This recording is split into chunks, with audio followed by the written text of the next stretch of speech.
كده الغسالة شغالة هي. طبعا انا فاتحة الماتور، يعني الماتور شغال والغسالة شغالة. مش عارفة اقول ايه يعني. ماشي، عشان في الحمام اتفرجوا عليها كده شوية. ما اللي بتنبط لي كده.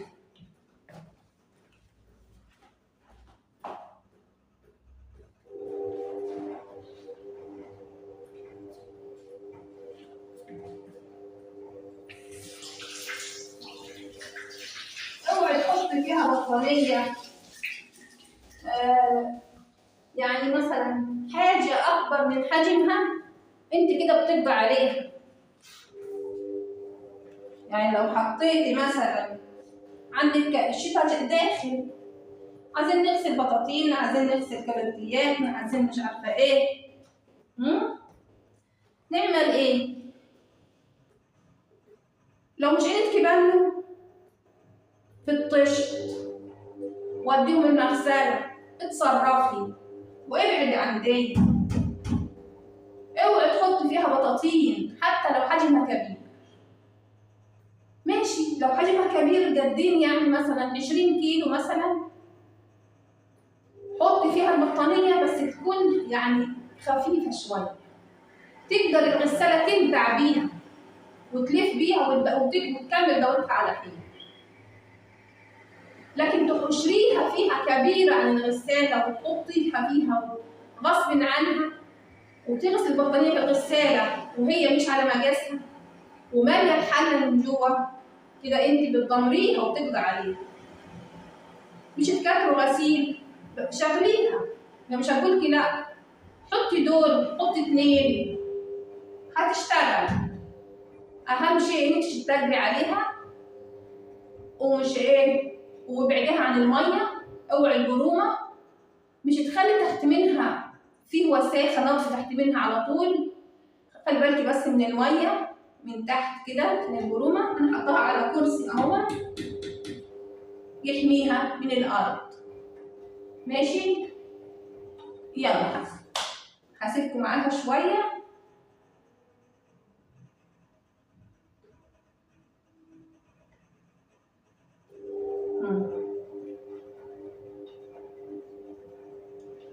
الغسالة دي أنا بحبها جدا جدا جدا.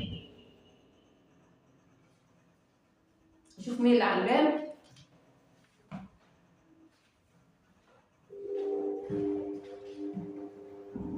إيه؟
بتعمل ايه اهو؟ صوري. اشمعنى؟ بشرح نعمل ازاي، نغسل ازاي، نغسل ازاي كده يعني. كان عايز اعرف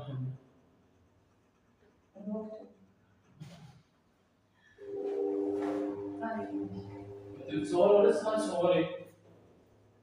ها؟ ازيكم حبايبي، عاملين ايه؟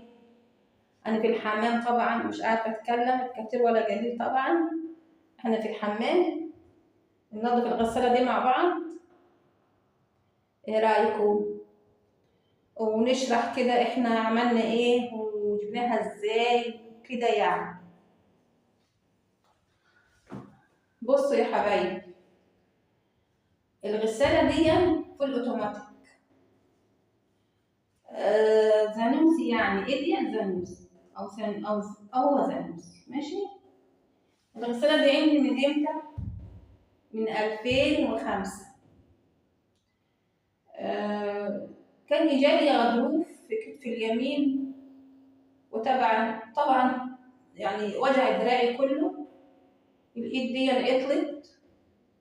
أولادي كانوا بيسقوني الشاي كده، يمسكوا الكوباية يسقوها لي، يقطعوا لي العيش علشان أعرف آكل، مش عارفة أقطع العيش كده، نقعد على الأكل يقولوا يقطعوا لي الأكل، أو هما يعني بيساعدوني. إيدي كانت عطلت خالص.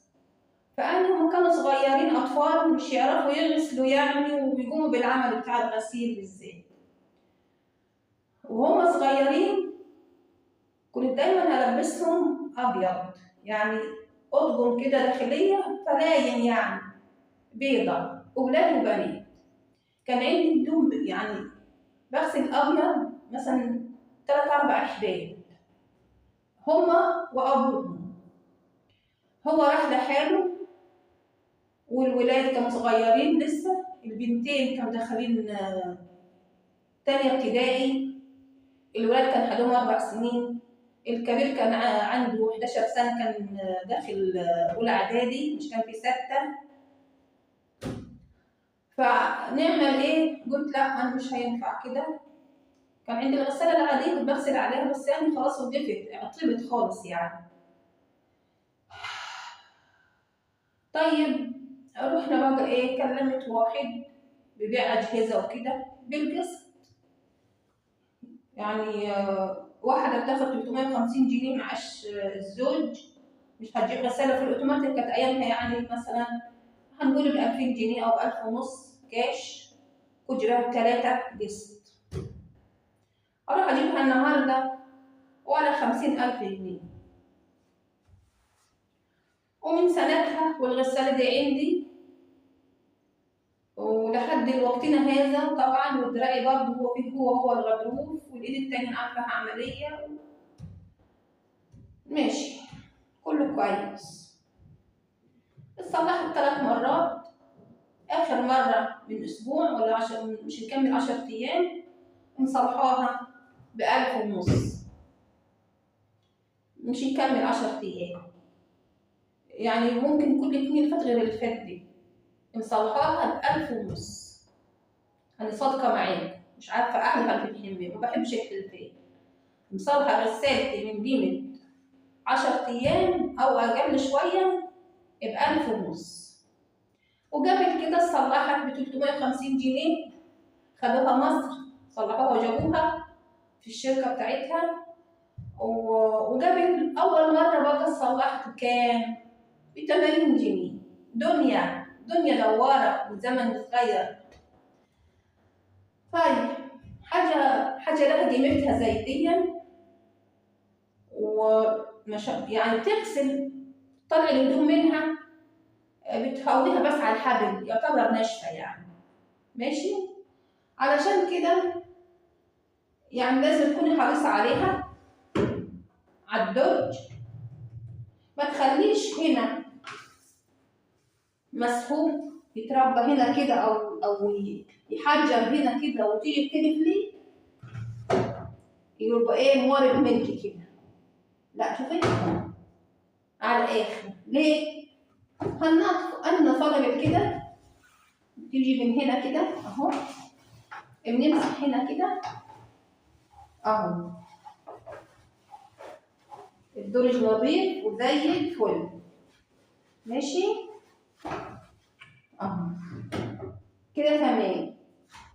انا شلت الكيس بتاعها عشان اغسله واروح ماسحه مكانه. انا بلها ميه دي، مش ميه كتير يعني، اعصرها جامد بالايد دي طبعا علشان مش تعمل لي برومه فيها. لا يعني تكوني حريصه على حديدك طبعا. تعالي بقى من هنا كده امسحيها اول باول، والجناب اهو. ماشي. تعالي من هنا كده، ما تخليش الميه تيجي عليها حتى لو الميه غصب عنك وانت بتغسلي في الحمام او كده يعني، حالا روحي جايبه كحنه او حاجه من غسيلك ونشفيها، بس تديش عليها الميه. ماشي؟ طوليها كده على طول. ماشي يا حبيبتي؟ الدرج ده بينفتح اهو، ديا مش هقدر افتحها، لو هقدر افتحها كنت فتحتها لكم. بتنفتح وبنطلع الخرطوم اللي جوه ده زي السلك كده، ده بيحوش اي وساخه طالعه من الهدوم بتيجي على الخرطوم ده، فان سبتيه اهملتيه بيخلي هدومك ريحتها مش حلوه. ماشي؟ فكل فتره كده ما بين مثلا كل 5 7 8 ادوار بتروحي فكاه وطلعته من الافضان من الخيوط اللي بتحوش عليه ده، وتربطيها تاني جامد. لو سبتيه مترخرخ وجيتي غسلتي هينزل منكي الميه اللي بالغساله اللي بتبقاها تروح نزلتي من هنا، وانت حاطه طبعا مصفوف بالشفري. خلاص عرفنا ده بيحصل فيه ايه وبيعمل ايه ومهمته ايه. لازم يتنضف، لازم الخرطوم ده يطلع وتنضفوه. طيب هنا البال وهو انا الايد دي لا، بمسح الجزاز كده، شايفين لمع ازاي؟ دي من بره يعني، من بره اهو. طيب من هنا شايفين الصابون اهو، لا انا همسحه بقى اهو. لازم تنضفي غسالتك اول باول، مش تسيبيها اتوسخ علشان البرومه قدامها معاكي الامور كله. ماشي؟ شايفه الجزاز بقى عامل زي المرايه ازاي؟ بدي الكهنه ميه يعني على خفيف كده مش كتير. شايفه الجزاز عامل ازاي؟ بيبرق كده. انت تشوفي غسيلتي وهو جوه، مسحت الغطا من بره ومن جوه ونضفته اهو. حبايبي تعالي بقى من هنا امسحي ده، طالع منه وساخه اهو، دي مطرح الايه؟ الغسيل اهو. تعالي في الجوان دي كده، ده اسمه جوان. تعالي امسحي كده من هنا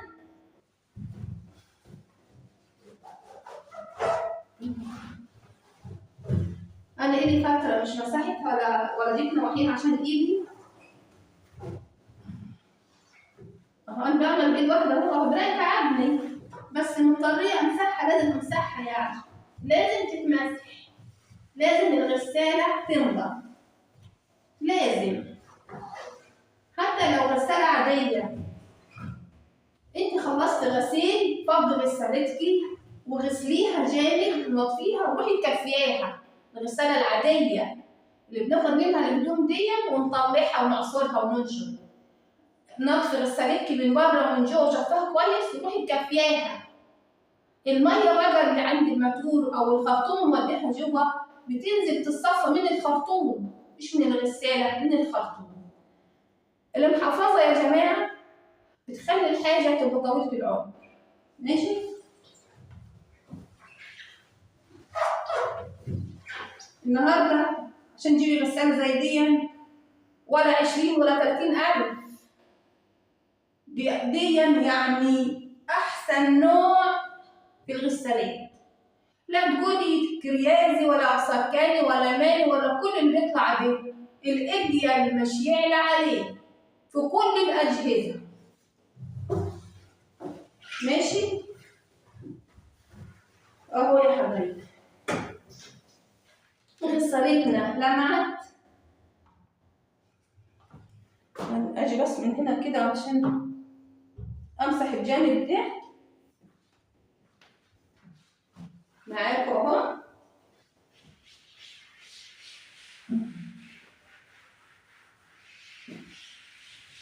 شايفين يا حبايبي؟ مش تشتري غسالات من غير كيس، لابسيها كيس بيحفظها.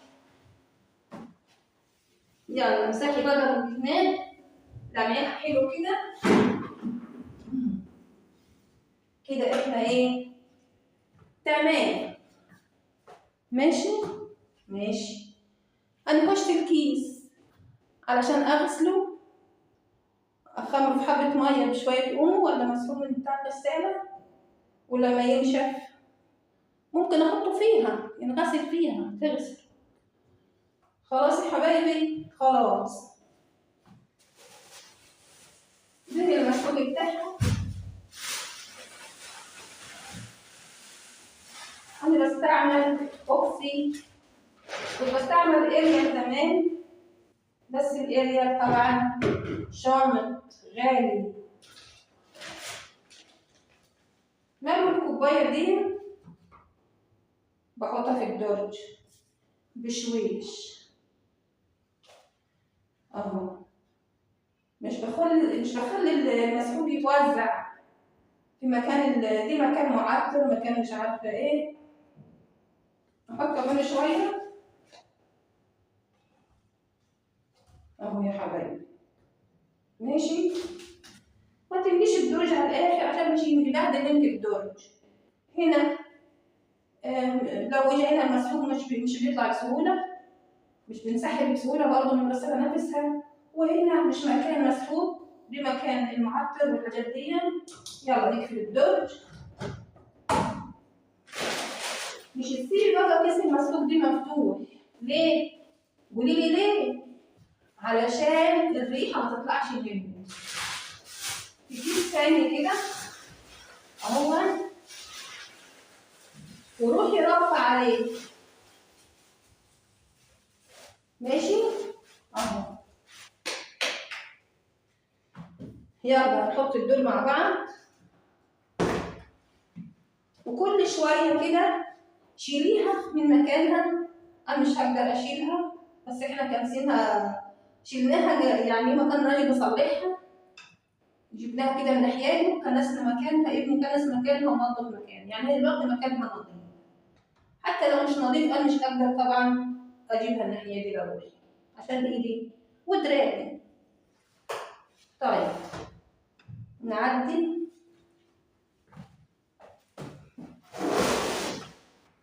هنحط الدور نشغلها مع بعض، نشوف ايه اللي هنا. نقعد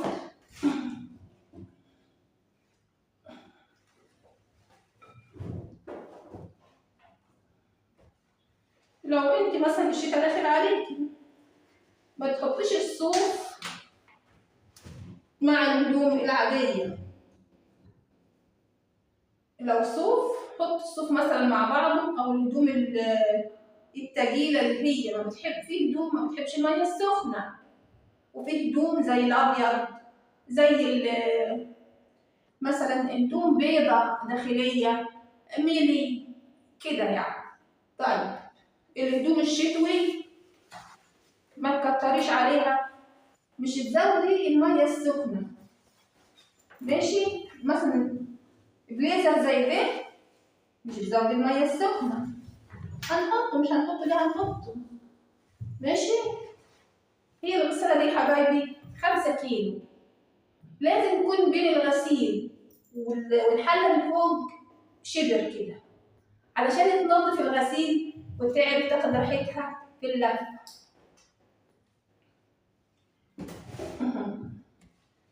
خلاص باقي شوية كمان، نحط شوية كمان. نحط البنطلون ده،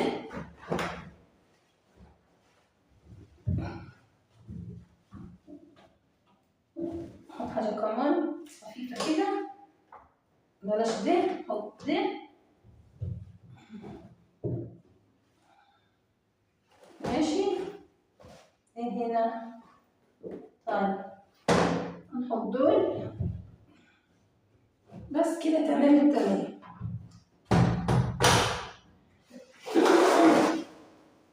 الباب ده طول ما الباب مفتوح كده عمرها ما تشتغل، عمرها، لازم تقفليه. طيب انت عايزه مثلا في حته عايزه تحطيها بعد ما شغلتي، عايزه تحطي حته، تعملي ايه؟ روحي فصلوها، افصلي الغساله وسيبيها حوالي 5 دقايق او اقل، هتسمعي تكه كده، التكه دي كده الباب فتح، لا روحها كده اوتوماتيك، ما هي اوتوماتيك، ماشي؟ تروحي فاتحه الباب بشويش كده وحاطه الحته اللي انت عايزه تحطيها تاني وتقفلي جامد. خلاص؟ ماشي. يلا هنشغل كده مع بعض. الغسالة دي مدرسة.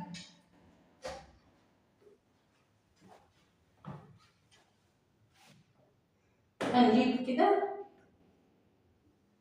المفتاح بتاع التشغيل، نورت على حسب بقى انت ظبط البرنامج على رقم ايه. انا هنا ظبط البرنامج على رقم البي، ماشي؟ رقم البي دي عندي بياخد حوالي 2.5 ساعة. هو لازم كده، هي كده الغسالة.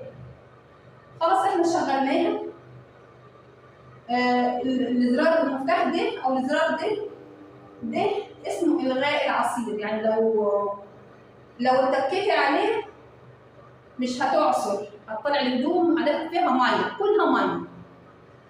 دول بقى مش عادي يعني، مش لهم اهميه طبعا، ماشي؟ يلا بقى نضف الميه السخنه اهي، كله يمين، ده يمين وده يمين، مش تيجي بقى نواحيهم هي بتفصل لوحديها، مالكيش دعوه خلاص بعد كده. اضغطي بس الميه السخنه على ايه؟ على رقم 30، يعني على اول رقم.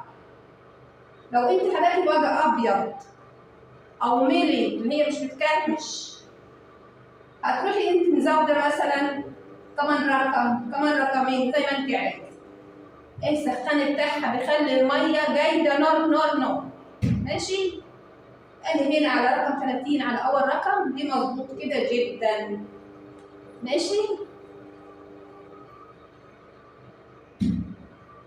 دي كلها بركه، وحافظوا عليها لو هي حداكم، حافظوا عليها لو هتجيبوها، حافظوا عليها زي ما انا حافظه عليها كده. يعني كنت دايما اتغوش مع بناتي ومع عيالي علشانها، مش تكتروا غسيل بالراحه، مش عارفه ايه، طب مش تدوروها دلوقتي كده يعني. بصوا المحافظه على الحاجه مطلوبه وصح مش غلط، لما تحافظي محدش يزعل من المحافظه. انت لما انت اطفال كده كده ملت، انا مركبه طرمبه جديده وساحب جديد بالكافيين 1500 دول، هو الحاجه غاليه، هنعمل ايه؟ خلاص كده، خلاص انا دوري خلص، انا هسيبها تغسل، ماشي؟ وايه هنشوف كده اللقطه الثانيه.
شوف لون بخوني.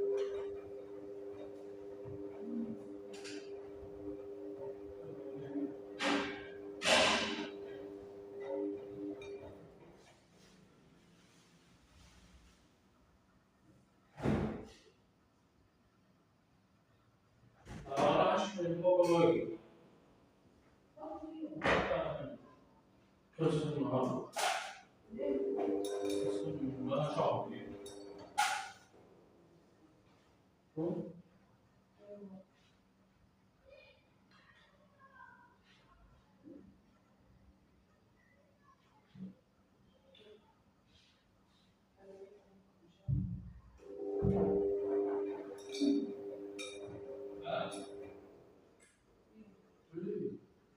زعلان عشان تسوي الشغل ده.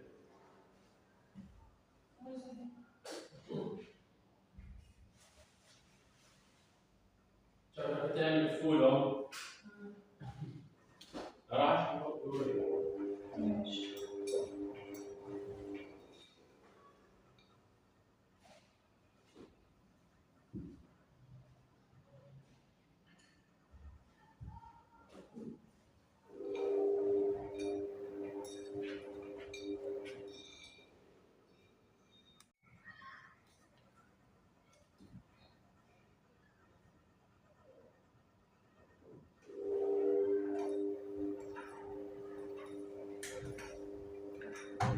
شايفين؟ في أرقى من كده، في أحسن من كده. الهدوم بتتدلع براحتها كده، تريح شوية تشتغل شوية.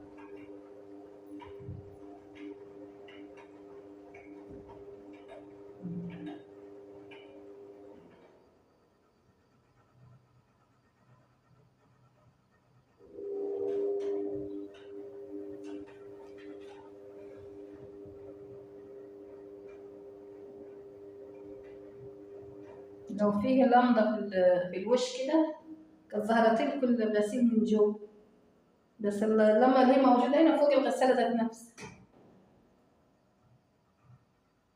اهي، نقلت اهي على رقم 200.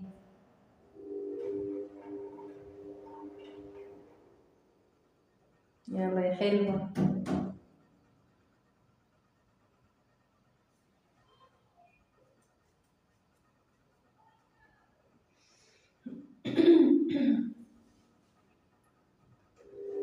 حافظوا على حاجتكم يا حبايبي في الزمن اللي طاير ده مولع نار.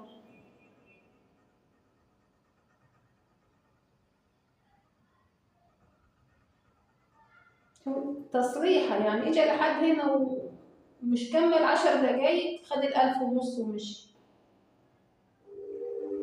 هي مش كانت بتسحب مية خالص، زين كده على الفاضي وما تملاش. بقول ركبت لها طرمبة، ركبت لها ساحب ومش عارفة ايه، وخد أجره اللي هو ال1500.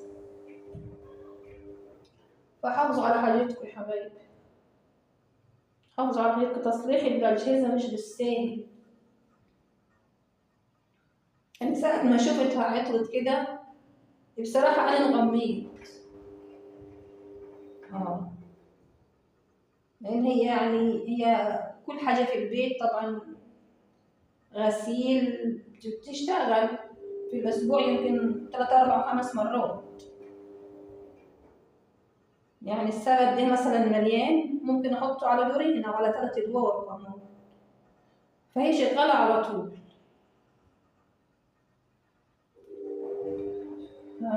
ربنا يعني أنا في الحمام معلش بفظت.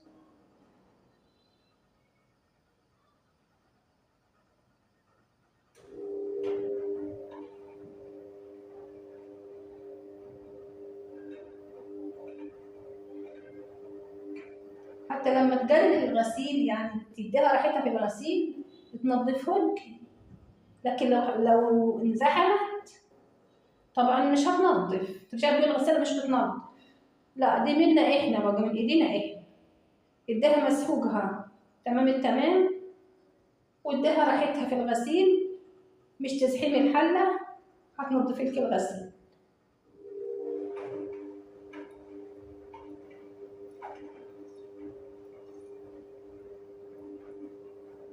هغسل الكيس بتاعها هحطه معاها، هي اللي هتغسل، هي اللي هتغسل. هو ده اصله خفيف يعني مشمع، بس بيحفظها بصراحة، بيحفظها.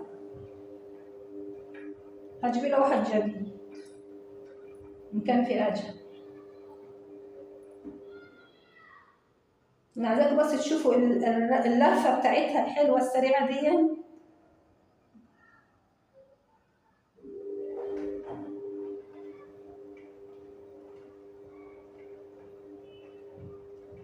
اوعى عيل يجي نواحيها وهي شغالة، دي مش دعوة بيه خلاص كده، انت مهمتك انتهت. ولا عند السخان مهمتك برضه انتهت، ومش تظبط السخان إلا لو انت بتشغليها، مش قبل التشغيل، بعد ما تشغلي اظبطي سخان.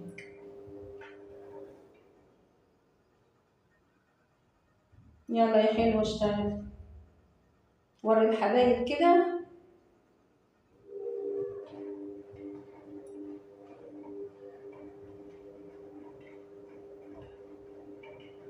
شايفين الجمال؟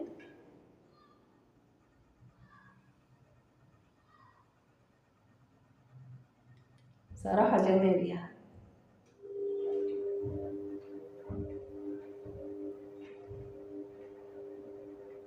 يعني ده إلهام، ده إيجابي يعني. إيه اللي خليني أفكر في حاجة زي دي في الوقت اللي أنا كنت فيه ده؟ كان وقت صعب جدا عليا. حقيقي يعني كان وقتها وقت صعب، أطفال والمعاش قليل والدنيا برضه وتعليم وأكل وشرب وطب وأدوية. فكرت فيها بس عيشت معي كده بقى.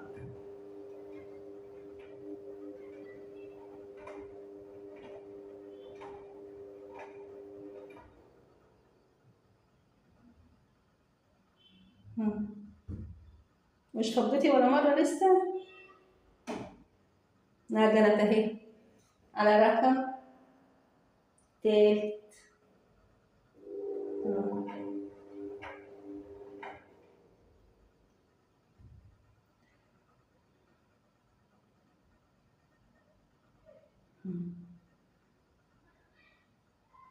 تحطي هدومك على الحبل، ولا المية نازلة ولا بتعصري ولا بتتعبي. حافظي عليها وامشي معاها صح وهي تعيش معاكي.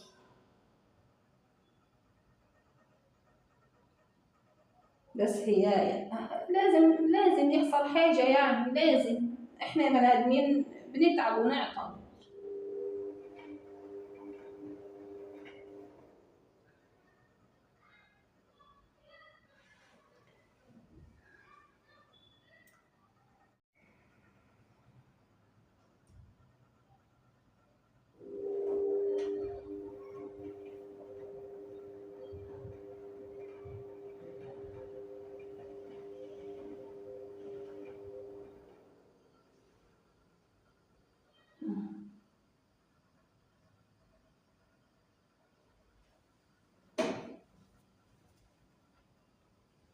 انا جلت.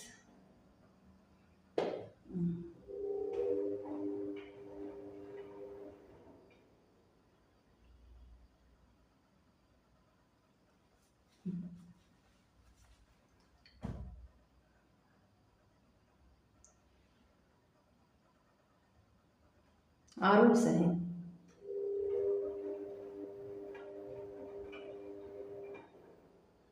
يمين شمال، حبة يمين وحبة شمال. مش تعرف؟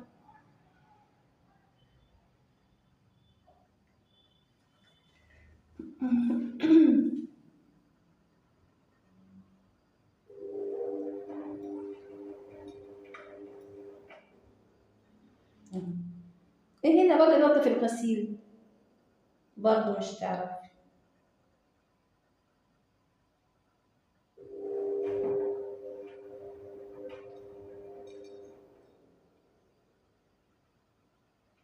هي مكلفة في الغسيل، يعني مسفوقها. أكس كويس برضو بنضف.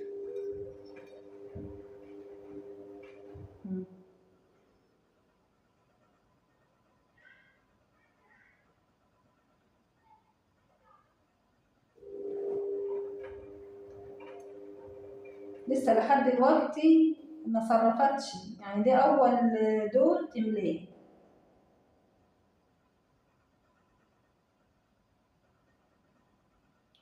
خراب في الكهرباء، بس مش مشكلة. تقعد ساعتين أو ساعتين ونص على حسب الدورة اللي انت عاملاها، يعني على حسب ما انت عايزة. بس ساعتين ونص حلوين، بتنظف الغسيل بتخليه ما شاء الله. برضو عشان الإنسان واخد بس معلش، تخليه كويس وحلو. الفوطة عاملة ازاي؟ نورت من أول غسل. لسه هي كده بتغسل، لسه كده أول دور تملاه. عايزاك تشوفوها بس وهي بتصرف كده وبتملى. شكلها حلو يعني كده، وأصواتها الحلوة دي.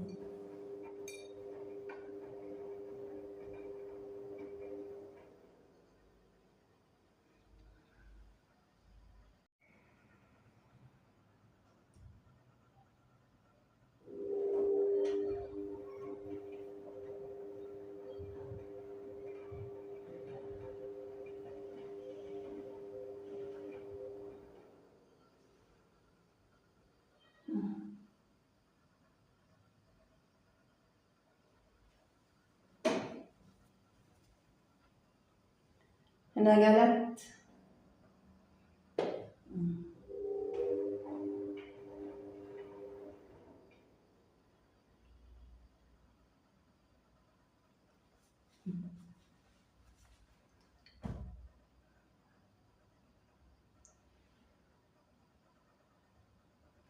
عروسة اهي.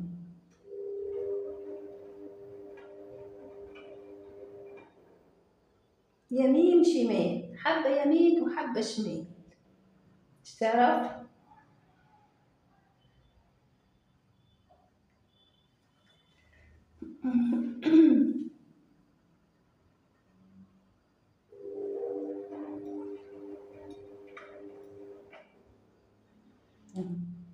ايه هنا بقى نظف الغسيل، برضو مش تعرف.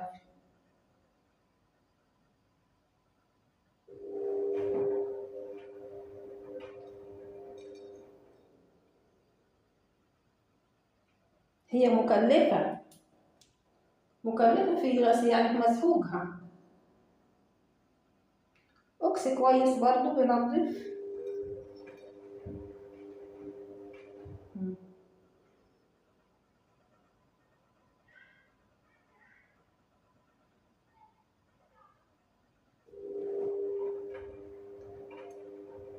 لسه لحد دلوقتي ما صرفتش، يعني ده أول دور تملاه.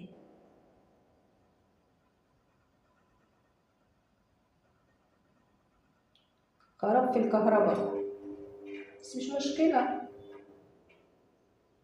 تقعد ساعتين أو ساعتين ونص على حسب الدورة اللي انت عاملاها، يعني على حسب ما انت عايزة.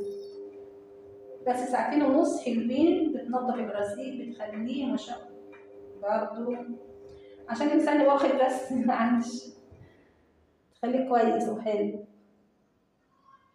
الفوطة عاملة ازاي؟ نورت من أول غسل. لسه هي كده بتغسل، لسه كده أول دور تملاه. عايزاك تشوفوها بس وهي بتصرف كده وبتملى، شكلها حلو يعني كده وأصواتها الحلوة دي.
بصوا يا حبايبي هي كده بالشط.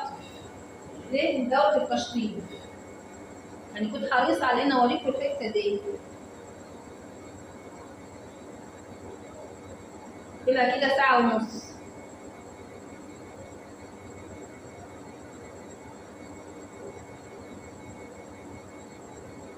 هي خلاص هتخلص اهي، خليكم معاها لحد ما تخلص.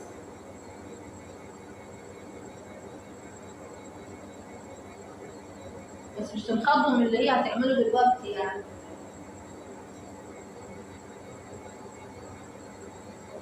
تبدي في الأرض.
هي كده بتفصل اهي. خلاص كده خلصت.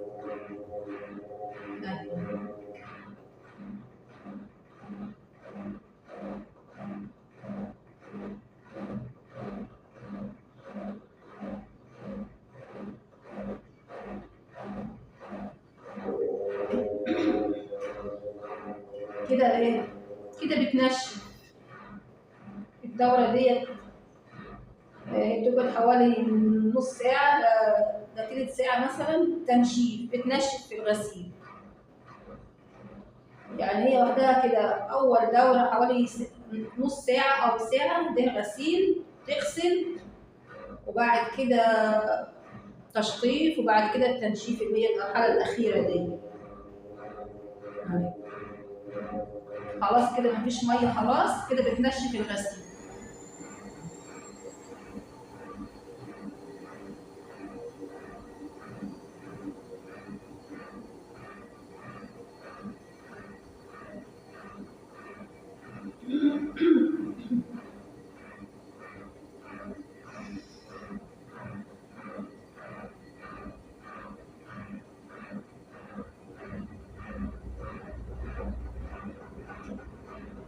خلاص كده خلاص. يلا.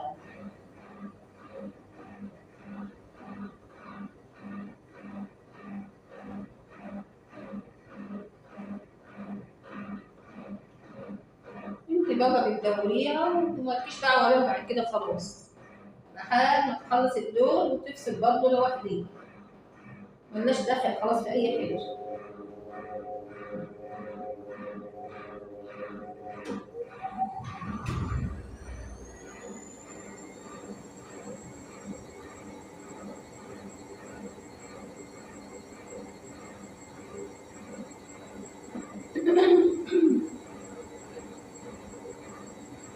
شايفه المنظر يعني مش انتو مش باينه، الحاجه الصغرى هي اللون اللي باين وخلاص على كده، اللفه اسرع ما تتخيلي يعني.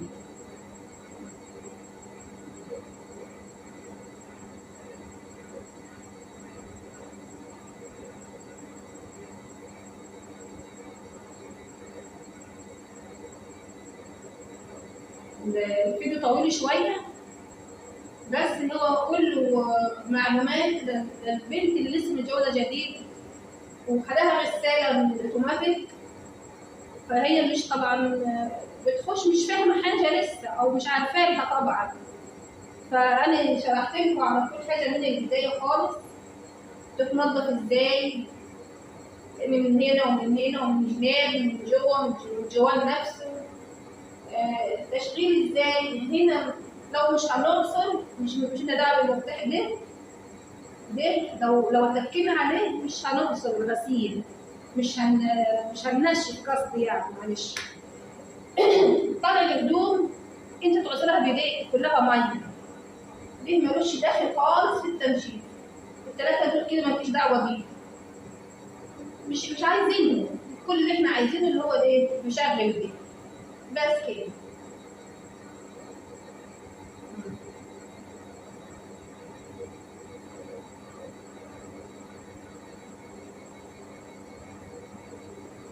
مفيش عروسه النهارده تدخل لو وياها اوتوماتيك، يا اما يكون اوتوماتيك برضه فيه تاتش وفيه ده، هم حكايه الرسالات دول.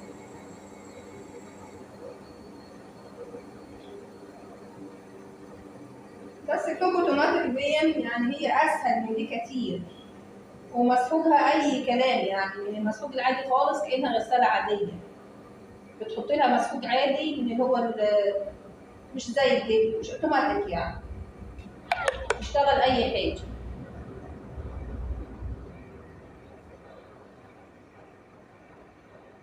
بس هي خطش برضه ولها زراير ولازم تفهميها برضه. كده خلصت خلاص، خلصت.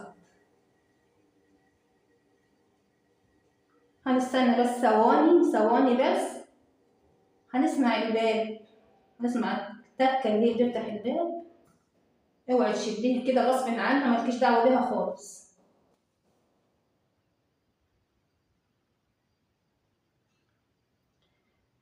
انا معاكم هو عايزاكم تسمعوا التكة بتاعت الباب.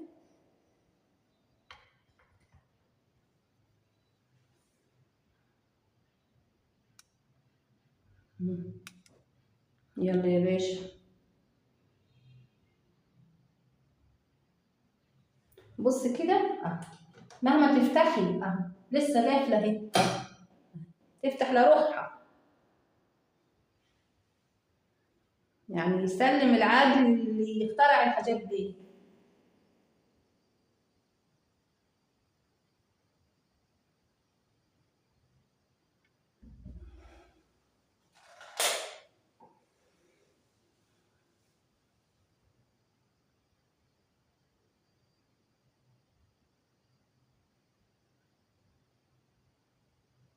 يلا يا عروسه.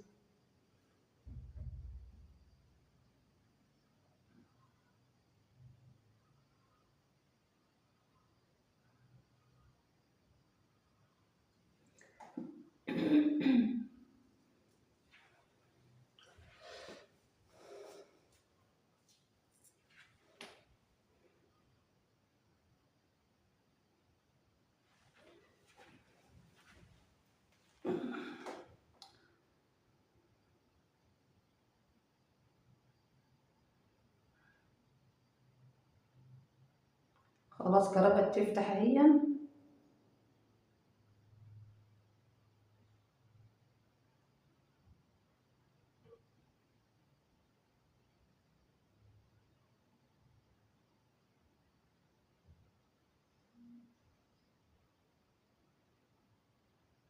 يلا.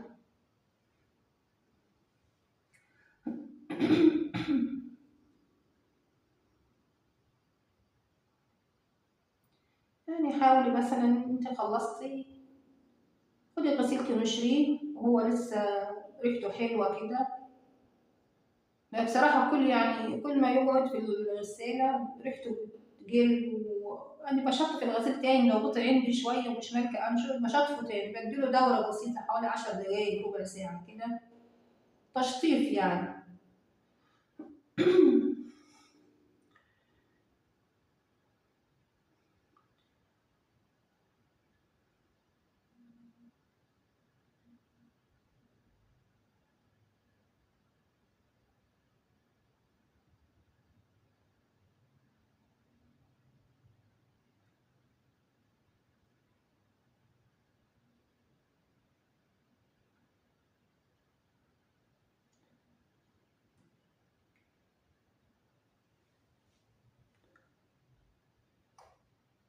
التيكت دي عليها ارقام الشركه اللي هم بيصلحوها، وقت ما بعوزهم بطلبهم من الرقم ده.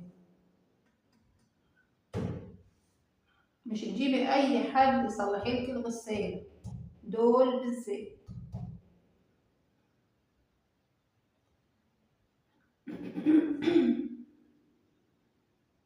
يلا تكة فين يلا.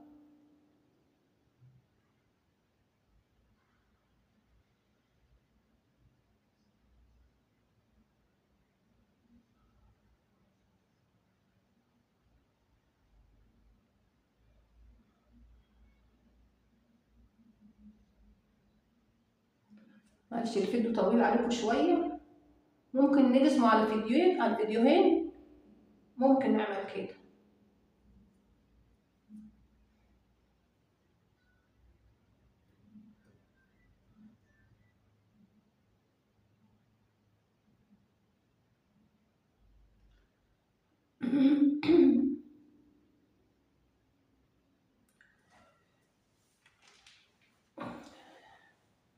طيب كده خلاص بقى مش مشكلة. فتح.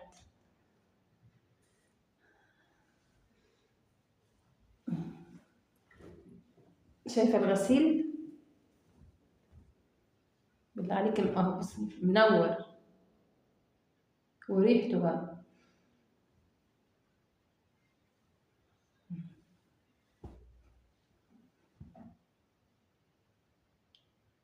ولا الهوا نظافة مفيش بعد كده.